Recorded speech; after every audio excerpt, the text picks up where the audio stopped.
Well, this is going to be one of the greatest weekends we've ever had at Suncrest. Why do I think that? Well, I'm going to get to talk about something we all love. I'm going to give each one of you the chance individually or as a family to literally change someone's life in a way that I think will be accessible to you.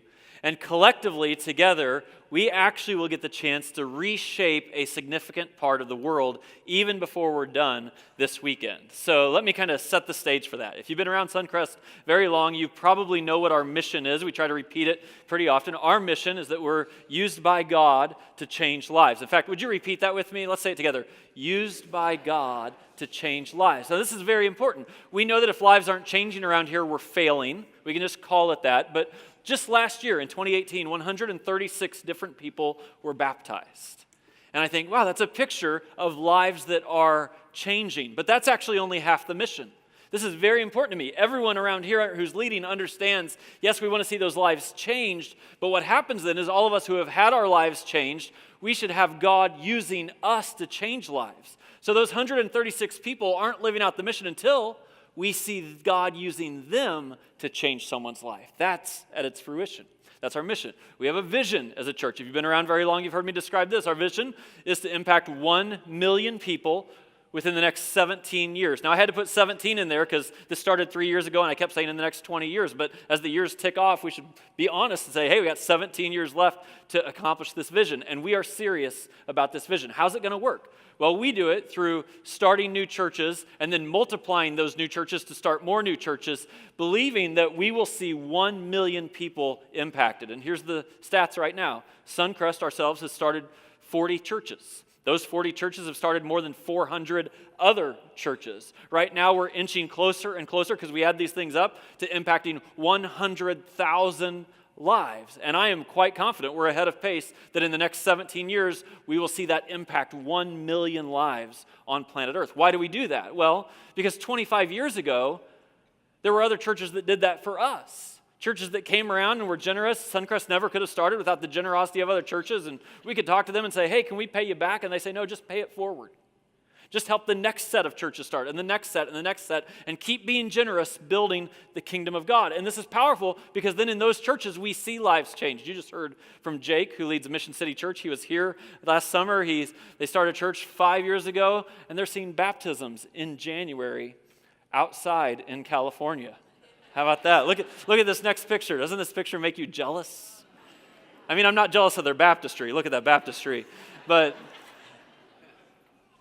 baptisms outside in January, we should try it sometime. Why not? We're seeing those lives that are changed there. I know sometimes when I start to describe this massive vision, it could probably feel to all of us like, hey, that's great, Greg, and I'm glad my generosity helps with that. But could you feel a little disconnected from the larger vision? I always want to remind people, no, you should not feel disconnected because we all have a role to play in this vision. And if I ask the question, what must we do as a church in order to accomplish this? I have one answer to that. We have to build a church here that's worth reproducing. We're generous to these churches, but where do you think all these new churches go when they try to figure out how they're going to do church? Well, they come to us, right? And they get to visit our children's ministry that so many of you are serving in. And then they do kids ministry the way we do kids ministry. And they learn how we do worship ministry. And they do worship ministry the way we do that. And there's all kinds of things like that. But one of the things I do not let them miss is the way that we do our compassion ministry. Because I don't want to start churches that just have worship services. That's not the reason for starting churches. We start churches to address source problems so we can see lives changed all over the place. And a lot of you know we have some major compassion partnerships in Northwest Indiana. One of them is with a place called Sojourner Truth House. They're doing incredible work in the city of Gary with women who are at risk and kids who are at risk. And I just saw this on their Facebook page this past week. Look at this. They say, "We heart Suncrest Christian Church." And I just replied to them, I said, that feeling is mutual. Because I'm glad we can be supportive of you, but you're the ones who are changing lives. Expressing compassion is something we do so that other churches will produce that. I thought, I wonder why they put We Heart Suncrest Christian Church. I scrolled down a little further, and this is what I found. That our kids ministry at Suncrest had done a project to serve some needs and give encouragement to the women who are at Sojourner Truth House. I think, that's awesome. That's what we need to reproduce as we start new churches. They're not just starting worship services. This is actually how we go about changing the world through those local churches. So that's what we have to do. What do they have to do? Well, every new church that we start has to be the source of changed lives there. And this is powerful. We see it. In the churches we start in the United States, we see it. So Mission City, we saw the baptisms. They've existed for 5 months. But they've invested in a local school, Adams Elementary School. And this is what Adams had up on their marquee last week. Bottom line, thanks to Mission City Church. The church has existed for 5 months. And there's a school in Santa Barbara that's saying, thank God that you're here. You're making a difference here. We have a new church in Indianapolis called Hope City Church. They're in Carmel. And this past Christmas, guess what they did? They did a compassion offering at Christmas. Wonder where they got that idea, huh? We do that, right? So they do that. They receive this massive offering, and then they go to an at-risk school, and they give a pair of shoes to every single child at that school. And they take their volunteers, and they fit them with those. It's just amazing to me. This is what it means to start new churches. And when we do it internationally, we often start new churches in developing countries, and then we try to help those churches there thrive. This is a picture in Myanmar. We've sent about a dozen of our business leaders at Suncrest to Myanmar because when we start new churches there, we also help them start businesses and then scale those businesses. So we take a holistic approach to developing a community. This is a Suncrest guy coaching people in Myanmar who are starting these businesses and starting these churches. In Liberia, Africa, where we do this, we start churches and then we send medical teams to help those churches thrive, send doctors to care for those children, and we dig wells in those communities to help those churches have a name where they can make a difference in their community. This is the whole idea. Suncrest is a church marked by compassion. We're only going to start other churches that are marked by compassion so that they don't just start worship services. They're actually the force for bringing change to their communities. So I think about all this, and then I was thinking this week about something you've also heard me say often enough, that in our faith, if we're followers of Jesus, and most of us are, that following Jesus means not just learning about the life that Jesus lived, but actually living the life that Jesus lived. That's what following Jesus means. And so we always look at Jesus' life and say, who was he and what did he do? Let's go do that. And there's a theme, this is not hard to find if you study the Gospels, that emerges over and over again. I'm just going to use 3 examples from the Gospel of Matthew from Jesus' life. Follow this with me. It says, when he saw the crowds, he had compassion on them because they were harassed and helpless like sheep without a shepherd, and then he engaged them. And this is what we see in Jesus' compassion all the time. He first sees someone in need, but then he activates. It culminates with meeting the need. Fast forward just a little bit to Matthew chapter 15. Jesus has crowds all around him. His disciples actually have been saying, Jesus, we got to send these crowds away. They're all hungry. We got to send them to go figure out how to get food for themselves. And Jesus called his disciples to him. He said, I have compassion for these people. They've already been with me 3 days, have nothing to eat. I do not want to send them away hungry. And then he fed them. Because this is what compassion is. It starts with seeing someone in need, but it culminates with actually meeting the need. In Matthew chapter 20, Jesus comes across the blind man and says, Jesus had compassion on them and then touched their eyes. He saw the need that was in front of them, but it culminated when he engaged the need that was in front of him. And when I'm really honest with myself, I think in some of my worst moments, I do half of that. I see the needs that are in front of me. They make me feel something, but I don't actually do something about it. I mean, if you were to look at the life of Jesus, we could probably all agree with this. Like, compassion was one of his absolute top qualities. And since we're not just learning about who Jesus was, but we're trying to be who Jesus was, what I'm trying to do in our church and in myself is to raise our compassion quotient. To say, let's be like that. And I was thinking about myself. I'm not sure for people who know Greg Lee pretty well, that they think, oh, compassion is one of his top qualities. I was thinking about this even a little bit. Like, a lot of you are Cubs fans, right? And I love giving Cubs fans a hard time. I'm kind of a jerk about it sometimes. Not very compassionate. And so I thought this weekend, you know what? I should come up with something nice to say about the Cubs and Cubs fans. And I couldn't think of anything. I got nothing. We could all stand to grow in our compassion a little bit. Now, actually, this is what I think is really powerful. After Jesus lived, Paul starts to write letters to followers of Jesus like you and me. And he comes upon this same theme. He says, don't just learn the life that Jesus lived. Make it part of your life. And this is what he writes to us in Colossians. He says, therefore, as God's chosen people, holy and dearly loved, clothe yourselves with compassion. This is fundamentally different than learn about how compassionate Jesus was. Feel bad when you see a need. That's not what this is. This is clothe yourself. Make it part of who you are. Make it part of your identity. You become a person clothed with compassion. And if we could do that, if we could increase that, it's part of being used by God to change lives. So there are some statistics that I'll share with you that are just kind of, they generate certain reactions in me. I'll tell you my reactions after I share the stats because they probably match your reactions. Follow this. Worldwide, there are 600 million children who live in extreme poverty. There's about 1 billion people, and 600 million of them are children.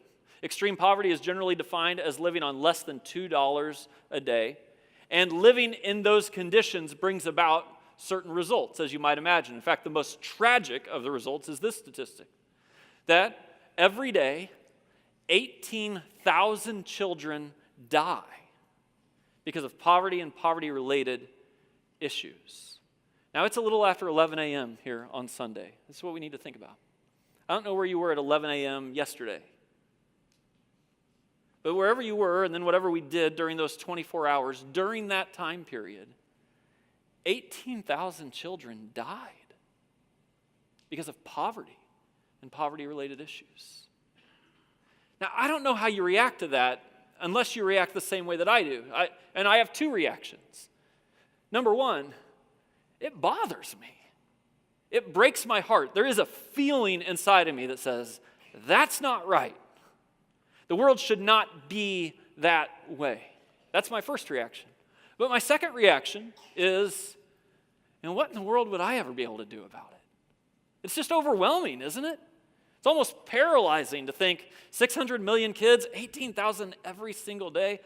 What difference could I make at all? Well, I'm glad you asked.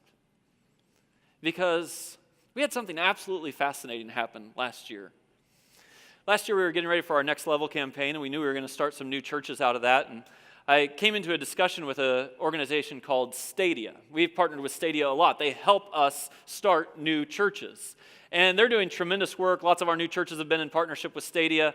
And they have a vision to say we want to plant churches until every child has a church. Every child, planet Earth, has a church. And they're going after it like crazy. But when in my conversation with them last year, they said, hey, Greg, maybe Suncrest is ready for a partnership that we have that we think is transforming both for the churches you start and for your own church. Because we've starting new churches in partnership with an organization called Compassion, sometimes known as Compassion International. Now, some of you are familiar with Compassion International. You know how quality of an organization this is. All the studies that get done for nonprofits, and they gauge both the effectiveness of religious nonprofits and non-religious nonprofits, Compassion comes out on top. They have a 65-year history of full integrity, of engaging children and lifting them out of poverty. In fact, that's what they say. They're releasing children from poverty in Jesus' name. And Stadia has started this effort where when they start new churches, they do it in partnership with Compassion so that every child has a church, and then those churches get a chance to lift those children out of poverty. And they came to us and they said, hey, we think if Suncrest will partner with one other church, that two churches together, get this, could change a whole country. Could change a whole country. They said, if Suncrest and one other church will come together, the country of Colombia in South America could experience total transformation. I said, tell me about that. They said, well, here's the situation. In Colombia, when they were describing it, they said there's about 11,000 children who could be engaged by compassion if they had child sponsorships, and we could lift those children out of poverty. And we need to start 29 new churches in order to have places for the child development centers so this can thrive. And I listened to that and I thought, wow, that's kind of overwhelming. 29 new churches and 11,000 kids. And then they told me, they said, hey, so here's the church we want you to partner up with. There's a church in Phoenix called Christ Church of the Valley. It's an awesome church. It's a huge church. It's about 20 times larger than we are. They have about 30,000 people that worship every weekend. And I know sometimes big churches get bad press, but this church should get press because they're doing amazing things. And that church went first. We're going second. So they've already gone. And they started 27 of the 29 new churches. And they had a child sponsorship weekend, just like we're doing today. And the people within their church sponsored over 10,000 children. And it made me think. Some of you are Bulls fans, right? Longtime Bulls fans. Remember in 1990 when Michael Jordan scored 69 points against the Cleveland Cavaliers? Stacey King was interviewed after the game. He had scored 1 point in the game. And in the interview, Stacey King says, I'll always remember this night, the night that Michael Jordan and I scored 70 points. And that's a little bit how I feel with our partnership with Christ Church of the Valley in Phoenix. But here's the deal. They've already gone. We're starting the 2 new churches through our next level generosity. And this weekend, we're going to try to finish the job of sponsoring every child that's available in the country of Colombia. We've already done this Thursday night. We've already done it at 9:30 this morning. All the packets that hang on the back wall and the side walls and here on the front of the platform, these are all the children that are left for the country of Colombia. And today, I think we could make the move to engage this in a beautiful way. Here's a picture of the country of Colombia. The 2 new churches that we're going to start, one's in Tiralta, it's up in the mountains of Colombia. One's in Buenaventura, it's down on the coast of Colombia. And on these packets today, a lot of the packets have a church building symbol on them. And if you grab one of those packets, which I hope you will, that means that child is part of one of the 2 new churches that we're starting. Most of the packets are like that. Some of the packets are from the leftover children of other parts of Colombia. And we have the chance to do all of this. Now, of course, I had the heads up on this, right? And I really believe in going first. Jenny and I have sponsored 2 children from Africa, actually, for about 7 years through Compassion's program. We chose 2 because at the time we had 2 children, and we thought this is a really healthy thing to match this up and let the kids write the letters. We provide the $38 a month that it takes for the support, and then when it comes for birthdays and Christmas, we tell our kids, hey, it's up to you to provide those Christmas gifts for them. And it's been a beautiful thing to see happen in our family. But I thought if we're going to do this in Colombia, and I'm going to ask our church to do it, I'm just going to go ahead and go first on that one also. And so last fall, I went ahead and sponsored a girl who's part of the church in Buenaventura, and her name is Tyree. Now this is a picture of Tyree. Actually what this is awesome. This is a screenshot of the app Compassion has so that you can stay in touch easily with your child. You can still write handwritten letters if you want, but these days technology helps communication move a lot faster. It helps keep you up to date on her health, her nutrition, her status. This is amazing. I took this screenshot, and this full disclosure. You see it says 0 days since letter sent. On Wednesday, I opened up my app. It said 21 days since last letter sent. I thought, I'm not putting that picture on the screen. So I wrote her a letter. And now it says 0 days since the last letter sent. But it's kind of a beautiful way to stay in touch because for $38 a month, Tyree and every one of the children around this room, they get nutrition, they get health care, they get education, they get clean water, they get a relationship with you where you write back and forth and you encourage them, and they get a relationship with God through these new churches that we're starting. $38 a month. It's so powerful. It's an accessible way that you and I can literally change somebody's life and take them out of that extreme risk where they could be one of the 18,000 and say, nope, not this child. They have the chance to flourish. It's beautiful. Now, in December, after I'd been sponsoring her, we'd been sponsoring her for a little while, I got the chance to have a FaceTime call with her. I was in my office and she was in Colombia, and these are just a couple of pictures of that call. That's her, of course, and a family member and the translator. She actually brought to that a gift for me, which eventually made its way to the United States. This is just a scarf. Isn't that awesome? These are the colors for the country of Colombia, and I think, oh my goodness, every time I wear this, I think, Tyree. And I actually was able to capture, this is just a little recording, I'm just going to show it to you, of about 1 minute of the conversation that she and I had together. This is that clip. No quería verlo y decirle cuánto los quiero. She would love to meet you someday too, and she wants to tell you in person how much she loves you, and she wants to thank you for all the things you have done for her. When I come to visit you, maybe I will bring one of my family members. Que cuando él venga a visitarte, él va a traer a uno de sus familiares. Ay, qué rico. Ay, qué rico. She says it's great. That would be great. So she's awesome.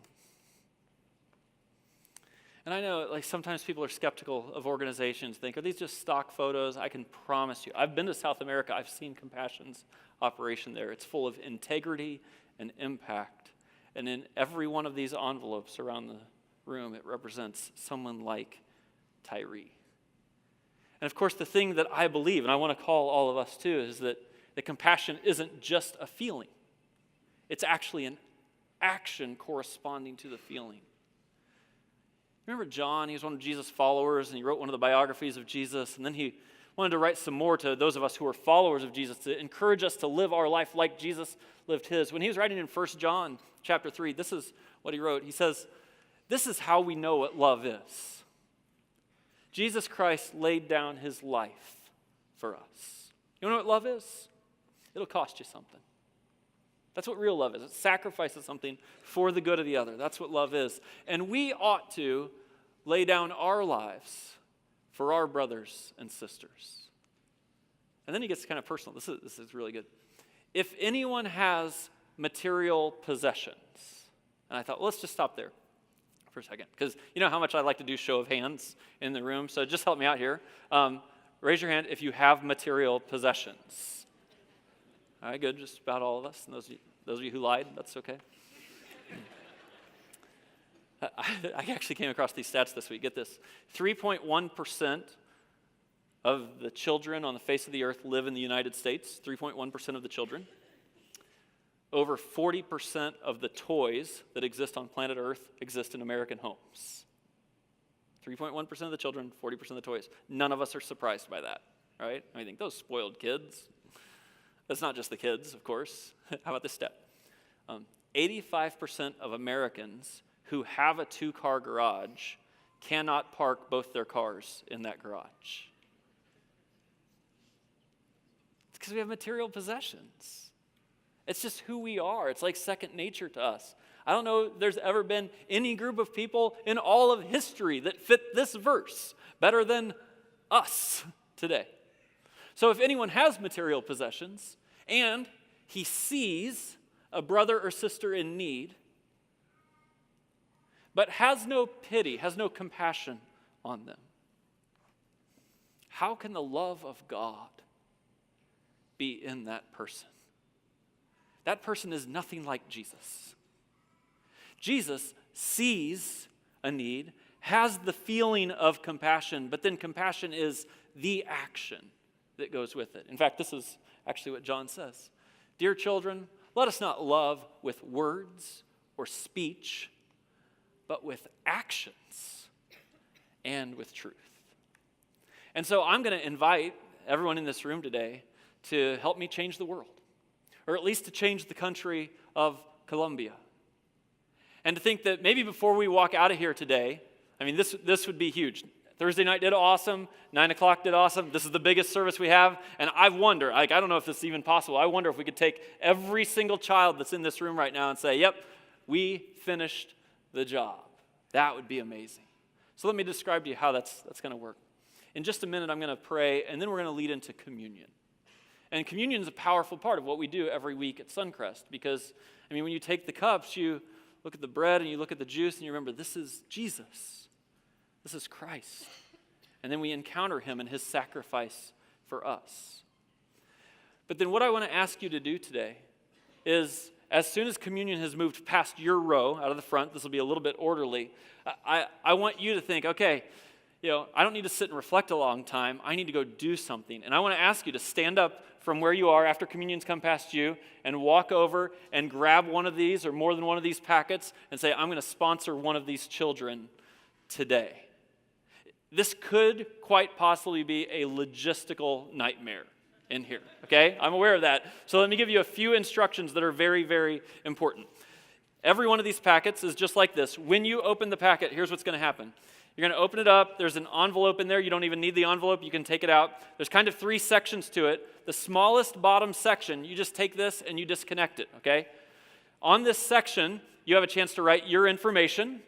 And then on the back side, a chance to put in your credit card or your debit card information. If you're uncomfortable doing that in the room right now or you don't have it with you, you can just write on there pay later and Compassion will contact you so that you can set that up. $38 a month to sponsor this child. This is the only packet that belongs to this child.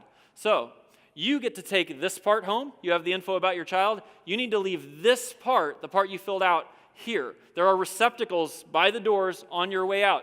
If you take this card with you, it has tragic circumstances, seriously, because this is the only packet for this child. And then this child is going to be kind of lost in the system, and it's going to take months, maybe up to a year, before this child, his name is Devon, would ever even have the chance to get sponsored. I've actually instructed, you probably suppose this, we do have security here at Suncrest, and I've instructed them that if they see you in the commons area with this card, they are to tackle you and take you down. This is not cool to walk out of this room with this card, okay? So you grab it, you pull it apart, you fill out this card, and you drop this card off before you go. Now, I know how this works. Some of you are going to be tempted to go what I call child shopping. You're going to want to get up and walk all around the room and find the perfect one for you. I don't know what perfect means. You want a cute one? All right? I don't know. Maybe you want an ugly one. I don't know. I want to ask you today to not go child shopping. It would be a logistical nightmare in this room. I want you to walk up to one of these cards, and whichever one you walk up to, just think, this is the one God has for me, and take that. Because here's what's going to happen. If you start walking around looking at cards, then the lines are going to start to back up in front of you, and there's going to be someone who's sitting there and thinking, I'd like to help, but I'm not going to stand in that line, and then there's going to be a child who doesn't get sponsored, and then you're going to go to hell.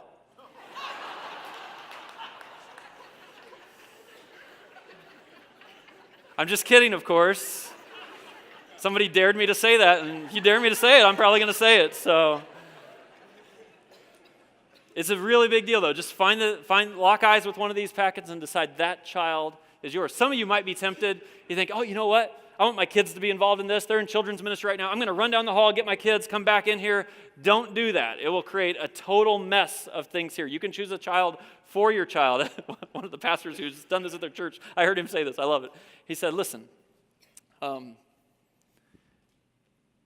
your kids weren't present when their siblings were conceived. They don't need to be present when you find the next child you're going to sponsor. For some of you, $38 a month is a stretch. And I know that. And I respect it. I completely respect the idea that you would stretch in order to be used by God to change life this weekend, to build a relationship with a child, to encourage them and set them on a course of flourishing.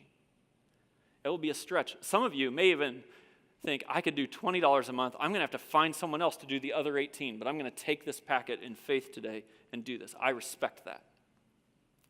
For some of you, there's no way you should just sponsor one child a day.